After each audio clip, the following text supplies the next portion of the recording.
নমস্কার বন্ধুরা, কিচেনে আমাদের সকলকে স্বাগত। আজকে আমি বানাবো একটা দুর্দান্ত স্বাদের রুই মাছের ঝোল। তার জন্য কড়া বসিয়ে দিয়েছি। শুকনো কড়াতে দিয়ে দেবো শুকনো লঙ্কা, কাঁচা লঙ্কা, এগুলো কিন্তু কাঁচা লঙ্কা। এবার দেবো কয়েক কোয়া রসুন।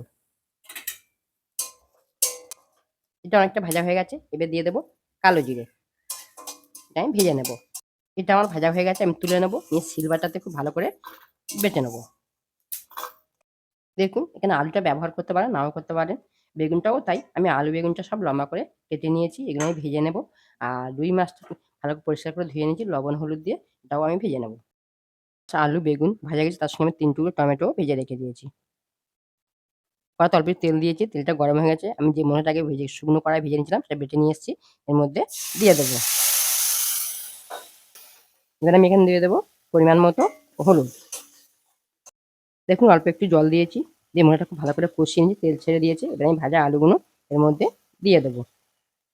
এবার আমি দিয়ে দেবো পরিমাণ মতো জল। এটা পাতলা ঝোল হবে, সেই অনুযায়ী জল দিতে হবে। এটা আমি ফোটার জন্য অপেক্ষা করব। এবার আমি দেবো পরিমাণ মতো লবণ। এবার আমি ভাজা বেগুনগুলো দিয়ে দেবো। এবার আমি মাছগুলোও দিয়ে দেবো। মাছ এবং যে টমেটোটা ভেজে রেখেছি দিয়ে দেবো। ৩ থেকে ৪ মিনিট ফোটাবো, ফুটিয়ে নামিয়ে নেবো।